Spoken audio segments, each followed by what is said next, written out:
Hello and welcome to this episode of Behind the Screens with me, David Hart, and my colleague Mark McDermott. Hello. So when we, as you may know if you listen to these things regularly, we used to run an agency. When they were regular. Yeah, when they were regular. They're going to be much more regular. Oh, right, yeah. We used to run an agency called Cogent, and one of the things that we used to do was a thing called Third Thursday, which is a regular newsletter.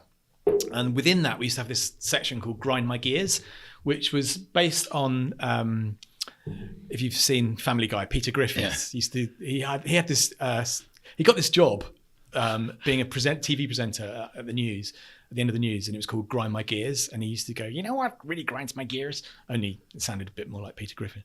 And he would just come up with some random thing that it wouldn't really wind people up normally. But anyway, we used to do this thing where we used to kind of have a little section on what we thought was funny that annoyed us. And we thought maybe we should try and recreate that for a podcast. So this is slightly lighthearted. May or may not be funny. It may just descend into a rant. Yeah, it's probably going to be us going, oh, we can't name names, but yeah. So we're going to have a kind of little go at some of the things that kind of have really annoyed us in terms of running our own business and being. This episode sponsored by Cooley's Lawyers. Yeah. The only reason we're doing this is because Cooley didn't turn up to. No. Okay, so Aaron, you're on next week. Yeah, he's promised to do it. This is our lawyer. It'll be great when we get him on. We're going to do more interviews with people as well. So. Okay, so number one up. So people in business who say they're going to do something and then don't do it. That really grinds my gears. I don't know why. It's a little button that really annoys me. And I think it's partly because we never do that. If we say we're going to do that, we always do it. And so, if it's something like people saying, yeah, I'll definitely pay you on Friday, or don't worry, we'll be, we'll turn up on whatever next week, and it doesn't happen. And I don't know. I just kind of think we would never do that. And it's just, it's just one of those things. It's, I mean, it's funny. Like there seems to be like in work, it seems to be something you can get away with more. If you did that in personal, you'd be screwed. Yeah, like you did it to your family or life something. Would be just painful. But it's somehow in work, it's okay. Yeah. There's too many catch-all things which are like, oh, well, something came up, or we had a big piece of new business come in, some probably bullshit thing, and you're like, oh, yeah, right, yeah, of course. Yeah. That new piece of new business would definitely have stopped you opening the Barclays app. Yeah.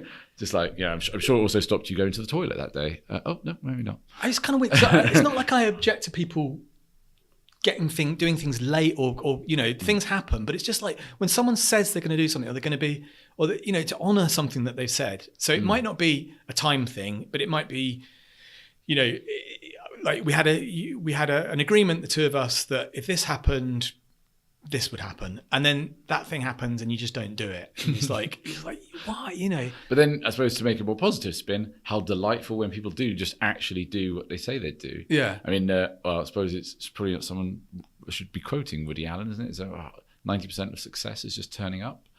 But actually, it's true. If you literally just do the basics of, you asked me to do that, and I did it to the standard that we both agreed, or just did it. You'd be amazed. People think you're like a hero.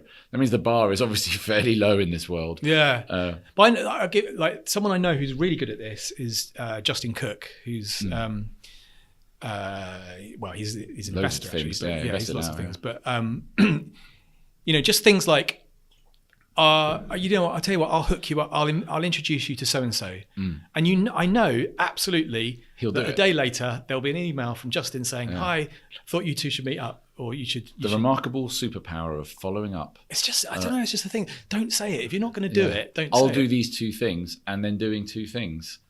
Incredible. Yeah. God. Life's really tough. I know. First world order problems. But I don't know, I think it's because you judge other people by what you would do, and but then it doesn't mean that you should then let your own integrity slip just because everyone else does. Like that's the bit you've got to hold on to. Otherwise, what are you? I think you've said this before to people. Well, you have definitely to people within the company. Is if you can't do something that you said you were going to do, then tell the people that you're not going to. If someone's relying on you to do something, don't just go and sort of hide and go dark. say, hey guys, look, I said I'd get this thing to you by Friday. It's looking like it's going to be Tuesday. Is that all right? Just at least then people know where they are. I don't know. I just. It's difficult. Like, we all drop the ball sometimes, but I think some is it's really the exception to the rule. Then you're on a secret to great success. Just doing what you said you'd do. Okay. Remarkable. Okay, next one up. And this is more of a consultancy when we were a consultancy rather than, doesn't really happen so much in ScreenCloud, but is it the free one? Yeah. Okay. Trust me. All right. You're not in the sales. So it's that thing. Anyone who's done anything and we're sitting here with Tony, who's kind of doing all the video, and he kind of smirked when we said this earlier. Well, he's been freelance, run his own company doing this. He knows as well as we do. Probably videos, probably even worse. Yeah. So you people who you're working for, especially when it's a consultancy or creative stuff, expect you to work for free, and it's just kind of this weird thing. It's like they would never expect you they would never expect to work for nothing, but somehow either they think, well, this is going to be such a good project, it's going to look great on your portfolio, or it's like, well, it's almost like, I know you're charging me £10,000, but I've only got £8,000. So is it all right if you do £2,000 worth of work for free? Well, actually, probably not. It's I don't get it. But trust me, let me take you on a tour of the ScreenCloud Sales CRM, and I can find you some peachy comments of I think they call it Jam Tomorrow. Oh yeah. It's like, honestly, you just work with me now for free, obviously, and next year. You're talking like, I'm gonna quote someone we both know here. I'm gonna be your biggest client. Honestly, just go with me on this one. Next year, I'm gonna be your biggest client. And pretty much anyone who says that immediately run away, or just kind of. The trouble is when you're a consultancy, that could be a big, massive deal. I guess it's when you're selling. We've got nearly 6,000 customers now. Yeah. That's not quite so meaningful. But trust me, in the first year of sales, I had bazillions of these. Now, I do wonder with that, like, obviously, there's you dick, or you're just trying to pull fast one. But I genuinely believe, more prevalently, they actually really believe it will happen. They're just complete fantasists. They just like live in a fantasy land where if I do that and that, then suddenly, poof, brilliance will happen. But all I really need is for that video to be made, or, hey, build me my most amazing video for our crowdfunding campaign and I'll give you the 100K back. Or it's like, nah. Yeah. These are, if you're relying on that degree of serendipity, your plan is shit.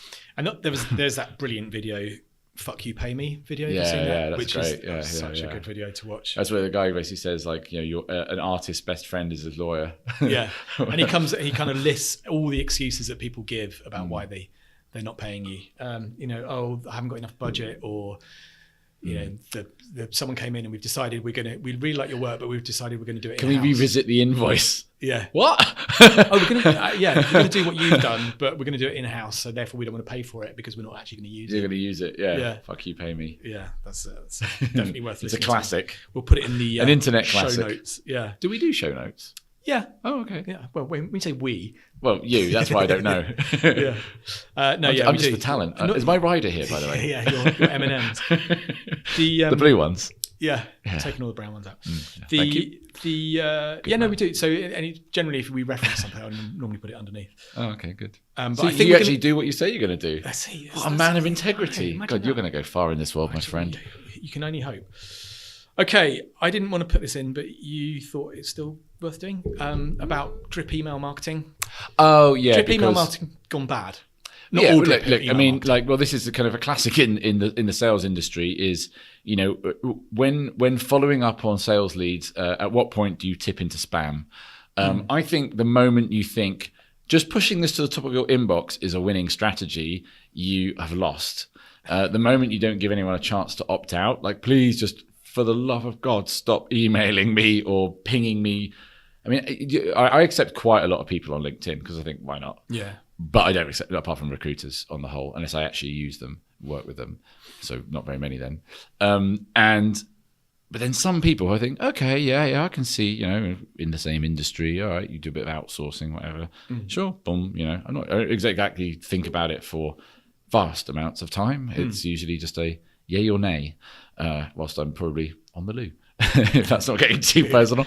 And so think about that next time you LinkedIn with me. Mark's having a dump. He's LinkedIn just with me. accepted my thing. Right, woohoo! Splash. There's a message to the coast.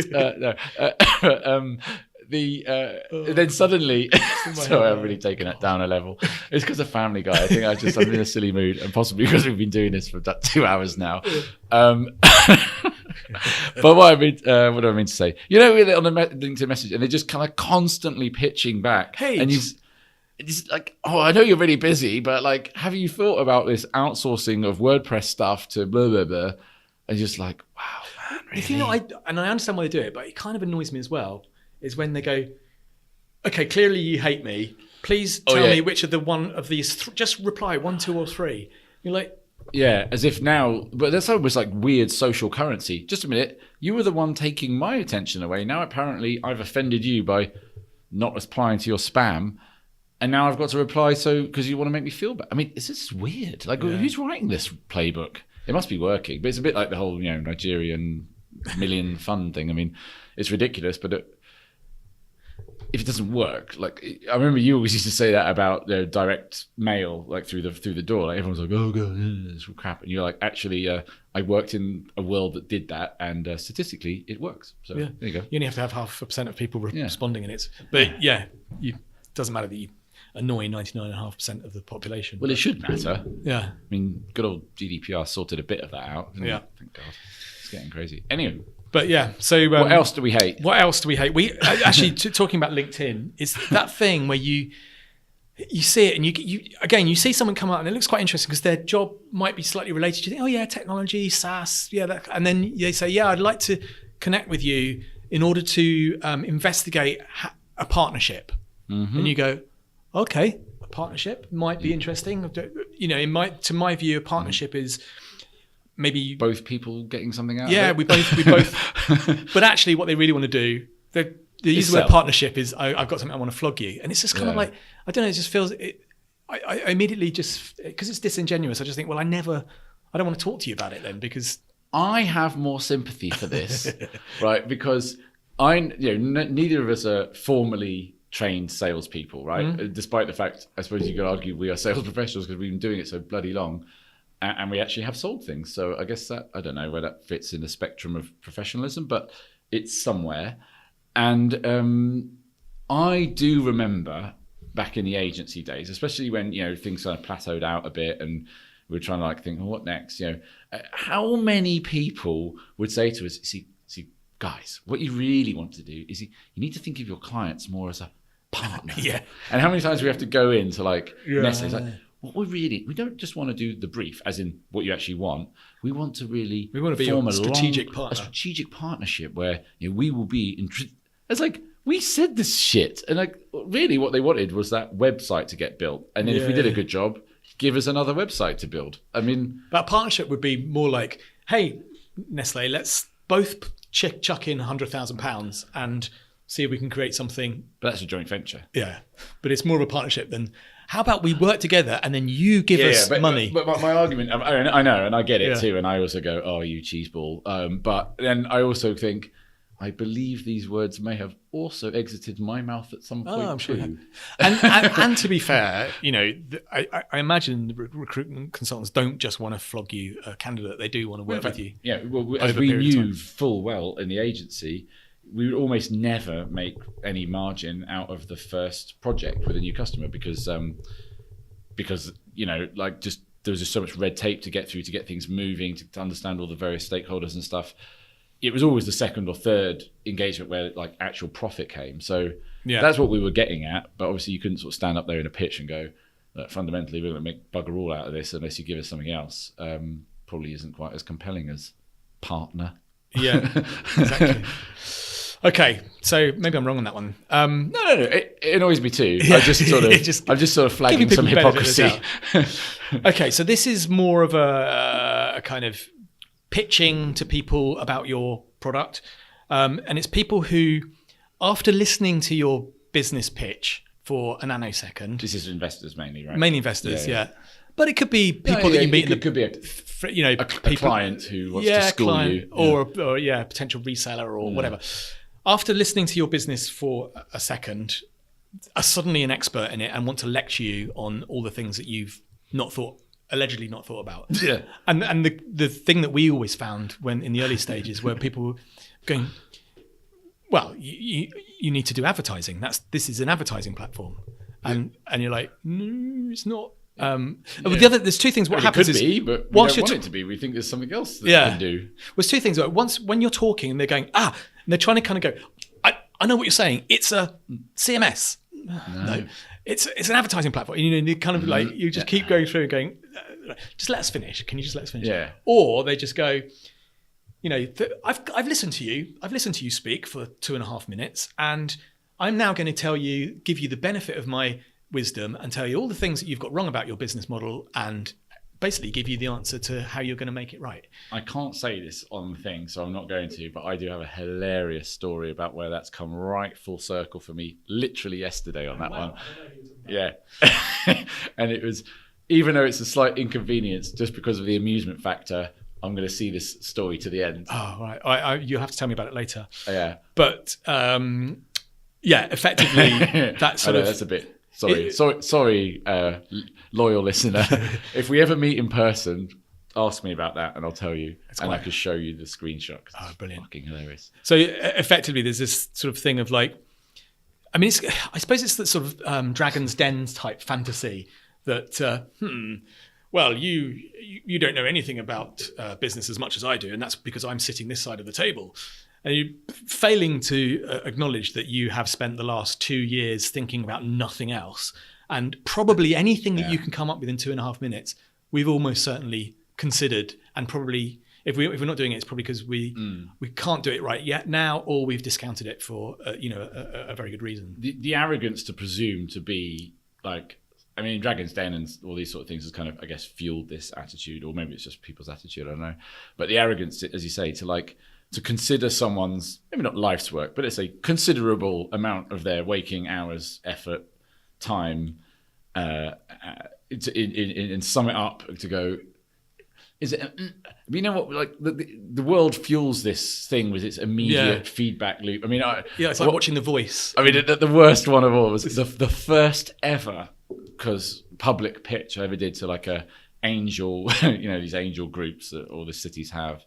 The first ever one I did, I was absolutely petrified. Like I did a bad job because I still needed notes. I just didn't have the confidence. I thought my mind would go completely blank. I wore a suit, wasn't really my thing. It was awful. But there's like 300, 400 people in the room. And guess what? They gave them all little handheld devices where they were all live voting on whether I would make it or not. Wow. Or the company, but but it was really a bit of an individual judgment because it was one person and it was pre-product at that point. That's so horrible. And literally, I didn't score very well, but and the one that won was just a ridiculous thing. But he was charismatic, so he did brilliantly. God knows what he's doing now, but probably bobbing down the Thames. But my crazy advertising platform never took off. Yeah, I'm like, I remember that I was sat next to a guy who was like, it was hilarious. It wasn't hilarious. It was horrific. But sat next to me was this guy who was like an authority, and I mean that sincerely, in the academic world about the distribution of fuel lines, basically of how oil travels around. Okay, and so as you can imagine, one of the biggest losses to anyone moving oil is leaks, because there's your precious black gold just all over the ground or in the sea, and you've got to clean it up as well. So it's not only losing it, it's also cleaning it up. Anyway, he had developed this quite incredible technology where effectively he could looking at the pressure or something? Yeah, something like that. He could basically detect and predict with reasonable accuracy where cement was about to kind of crack, or where there was basically going to be a fault line, but like give you a heads up of maybe even a week, and effectively send out a team to patch it. I was like, and so when he had real numbers, data on like how much oil is lost, and all the reasons why that's crap, both money, environmental, etc., time wasted, all that. And then he had this kind of patent pending genius software. What he didn't have was a particularly good way of public speaking, because he's a freaking academic. And his slides were, crap. They were just covered in bullet points and formulas. And he didn't pitch this as well. I sat there and went, oh, that's clearly $1 billion business. Clearly. Well, my friends with the buzzers thought that actually sticking advertising stickers on the side of cars when they're parked in your street was definitely the winning idea. Wow. Yeah, there you go. Yeah. People who can analyze in nanoseconds and really predict the winners. Yeah. It's Twats. kind of... That's why I suppose other than that, I would never, you quite often see these things. Hey, do you want to go and do I don't know why you would ever put yourself through that unless you were absolutely desperate. Which I was. But I was. To sort of someone to judge you. It was horrible. And it's different to when you're a consultancy, because you kind of think, well, if you don't like me, someone else will like me. Because if you don't like this particular solution, do you know what? We've got another 3 or 4 pitches that we're doing. But when you're pitching for cash, you've only got one business. And there's a finite number of people who are going to ever invest in you. It's there's nothing wrong with turning someone down and being proven wrong or whatever. Like investing, like anything, is unpredictable. It's probably very unpredictable. But there is a nature in which you can do it. Yeah, I mean, You'll either come across like a complete arsehole or actually maintain some degree of dignity and respect. Yeah, I remember one time. I can't remember. I remember the guy's name. I won't say who it was, but he came into the office when we were around the corner, and we sort of pitched to him. And he was really nice, actually, because he introduced us to Zone, who then ended up investing us. But he said, "Look, it's not for me. I don't." And he said, "Look, I don't believe that there is a market for this." Fine. So, but that was we hadn't proven it either. Yeah, exactly. So that was an opinion. That was okay. Yeah, that's all right. But if he'd said, "No, listen. What you need, guys, really need to be doing... Lads. Look, I've done this for a lot of years, and what you really need to be doing is advertising. Have you thought about that? Have you really thought about advertising?" Yeah. No, I've never heard of advertising and screens ever coming together in any way, shape, or form. I think I just shouted into the mic and made it a bit fuzzy. Sorry. Yeah. But yeah, we're going a bit gammon here, aren't we? We are. Yeah. But it's just so. Yeah, you're right. It's just that sort of weird. I know better than you do, even though you've been thinking about this for several years and I've thought about it for about 5 seconds. Yeah. That grinds my gears. Certainly does. And I suppose the next one aligned to that, how much time have we got? 8 minutes. Right. The next one aligned to that is specifically around SaaS. And the thing about SaaS is there's 2 things. One, in the early days, it looks... The subtext to this entire podcast is massive. Yeah. When you first start the SaaS business, your numbers look dreadful compared to agency. Yeah. When we started Cogent, day one... We barely give the bloody thing away, let alone get anyone to give me $20. Exactly. Well, when we started Cogent, within 3 months, we were doing... We had a pipeline of about 100 grand. Yeah, we could hire people if not lots of people. We could have hired 1 or 2 people within 3 months. With ScreenCloud, I mean the first. I think it cost us. It took us over a year to get to where we got to in 2 or 3 months with our agency in terms of revenue. It takes a long time. However, SaaS is the what do they call it? The ninth wonder of the world or whatever, or recurring revenues. Really? What, after the pyramids? Yeah. Oh, right. I think so. The pyramids and SaaS. Yeah, SaaS. Jason Lemkin must have said that. I think it might have been Jason Lemkin. If it wasn't him, it was David Scott or someone luminary. I can sense a tiny sense of bias, but I get the point. It is a wonderful business model, and but the thing is, the markets reward it, right? Yeah, and it once it gets going, man, it grows quickly. The trouble is, it grows quickly if so long as you found product market fit. And you channels to market, and you've got you're doing a good job in terms of customer support and all the rest of it. But that is a big if. Product market fit is probably the biggest if, actually. And we know from our own bitter experience that if you might have a great product, but if there's not really a market for it, it doesn't really go anywhere. But SaaS. When you start to talk to people about it. And they're going, so what do you... Who don't understand SaaS. And you start talking about, where you've come from and where you expect to go over the next couple of years. It's very difficult. They just think that you're, You're living you say, in fantasy. We're doing $2,000 a month recurring revenue, and you're quite proud because actually that was like a gargantuan mountain to get to that point. And they're like, what? Yeah. You're doing what? And then next year, you're valuing it at what? Next year, we think we'll be doing 50. 50 or 100,000. They're like, well, you're just barking at the moon. How is that ever going to? Like, nobody grows at that rate per year. Yeah, if it's taking you 6 months or 3 months to get to that point, and I can't remember. I don't think that's actually strictly speaking true, but it bloody hell was a slow start. Yeah, but it is literally the metaphor for it would be like a massive boulder. How ridiculously hard it is to get that moving, but once it starts to roll, it kind of starts to roll and gather pace, and so long as you've got a mountain for it to roll down, sort of thing. Yeah, exactly. Yeah. And so that's been a frustration. Fortunately, most of the people that we've spoken to, especially, I mean, again, this sort of, around investors and things. Well, as you go up the food chain, you start to speak to people who actually know what they're talking about. But early on, someone who was like, well, I just invest in startups. It would have been, it just looks... It's a tax break, mainly. Yeah, but it looks a bit like, today we're going to be £50, and in 3 years' time, we'll be $50 gazillion a year. It's like, yeah, whatever. And we've all probably seen business plans like that. But it's frustrating because in the early days, it looks like this is going nowhere. You've been going for a year and you're doing $20,000 or $50,000 or whatever. And then, how do you expect this ever to become anything significant? And that is kind of quite frustrating. As you say, fortunately, as you get up the food chain, and the people that we've been talking to, our current investors totally get it, and we don't have to explain that. But that can be anymore. Frustrating. It still can be frustrating if we're talking to people who need to, we need to convince that this isn't just finger in the air making stuff up. I usually just go Blockbuster versus Netflix. Absolutely. People kind of get that. What was the other one? Okay, so we put the world to rights. Okay, so this is the other thing. So it's kind of related, I suppose. It's people with no knowledge of what you do, and who then assume that making a change or making an improvement is really simple and you should just do it.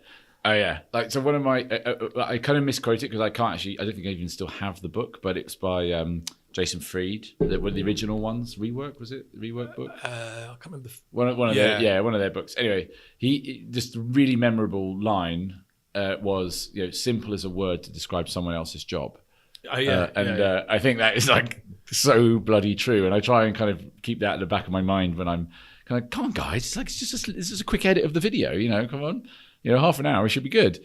And, the reality is, I don't know, probably that would be just the encoding time, let alone editing and finding the files and all that sort of thing. Okay, yeah, definitely find that with consultancy. It's like, all I wanted you to do is change all the colors across actually changing all the colors across the site might not be difficult, but all I want you to do is change some fundamental, which seems like a really simple thing, but actually, no, that actually impacts.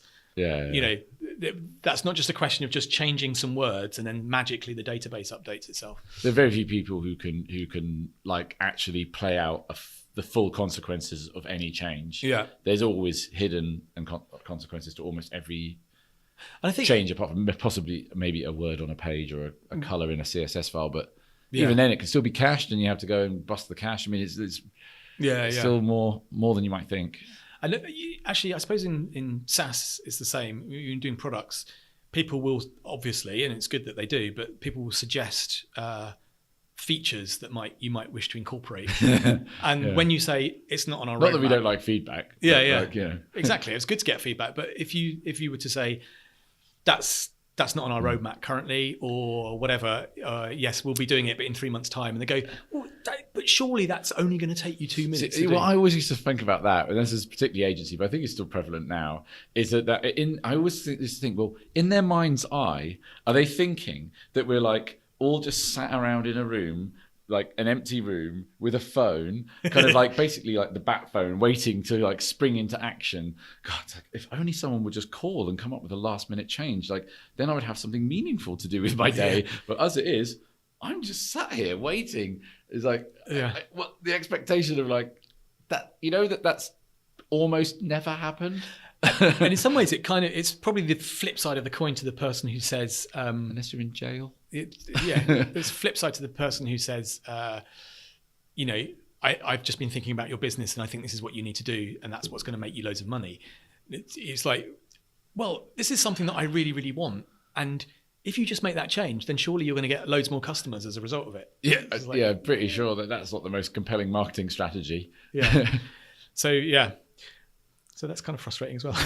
Okay, the last one. So we're coming up to. It's supposed to be humorous. It's reasonably humorous. Yeah, I don't know. I'm sure people. I'm sure the ratings will reflect. People here might have experienced some of these. So the final one, as a founder in a fast-growing company, is when you hire someone to replace part of the job that you do, and you kind of do it. So when you're early on, you think. So I remember when we hired Sim, thinking. So Sim's our head of marketing. I'm thinking, well, I'm kind of doing the marketing. If I hire him, am I going to come in the next day and just be sitting there twiddling my thumbs going, need any help, guys? Want a cup of tea? And part of it, part of the rationale for hiring people, one, generally they're going to be better at it than you are. But secondly, it will free up your time to do the stuff that you want to do and that you're better at doing. And the frustrating thing for me is that it kind of does very briefly, but it's amazing how much work just fills that void straight away. And I was told this before. I think again it might be Nikki Phillips. We were talking about her. I think in another podcast. But we were saying we're wearing similar shirts. Yeah, we were. It's almost and it's just similar weather, day, but just slightly darker with a similar cup of tea. But what happens is very, very quickly you always think, well, if we hire all these people, then I won't have a job. I'll make myself redundant. But it's weird how that never happens. And and then you think, how on earth was I able to do all these things before this person joined? I'm not sure if that grinds our gears or is just a fact of life. But I always think this is great. When this person joins, I am going to spend all But I don't think you ever recruited someone so you could go to the beach instead. No, dude. But all these big projects that you think, right, I am going to absolutely get my head into that. Yeah. And then you're just as busy. You're just as frantic and. I actually wonder if that's kind of just like how the human race has actually managed to ever get away with anything, is that we always think things are going to be easier than what they are so that we'd actually do them. Because if you had a full, frank checklist of what was going to happen, you might just never try in the first place. So I always wonder if it's like a self-protection mechanism where you think, okay, what I'm going to do is get that person and suddenly this great big space will appear where I can go and do stuff. And you're like, okay. But maybe if you kind of knew that even despite hiring that person, that space that you wanted, like your reward, if you like, isn't really a real one because it's not really existing. Yeah. You may not be quite so compelled to hire the person. I guess maybe if you looked at it year on year, you might go, actually, I can see my role has changed fundamentally from what it was last year. Drastically. So I guess that's probably how you, rather than saying you're going to get that immediate hit of freedom, maybe you're just going to go, actually, you say right now, compared to a year ago, I can see that things are different in a good way. Yeah. Well, I think we've sufficiently grinded gears. We've grinded gears. Hope that was kind of... Ground the gears? Ground the gears. You ground a gear, don't you? Do you? Or, yeah. I don't know. Yeah. Something like that. So. Yeah. Ground. Right. Okay. So, I don't know. Bombshell. Yeah, that bombshell. Until more podcasts. Yeah. It would be nice to hear back if people like these things. If there's anything else that grinds your gears and you'd like us to... Or anything you'd like us to talk about which may be more interesting. Yeah. And we are going to start interviewing people as well. Oh, yeah, that's a good thing. Because, as much as we are scintillating to listen to, I think you probably get, I think we can probably mix it up a bit. There's only so much you can take of us, I'd say. It's like those two old Muppets in the balcony, isn't it? Derek and Clive. Yeah. Is that what they're called? No, Derek and Clive. That was... who were those guys? Dudley Moore and Peter Cook, they're alter egos. Showing your age, then, mate. I know. Well, even that's before my time. All right. But anyway. Cool. All right. Till next time. Ciao. Okay, bye.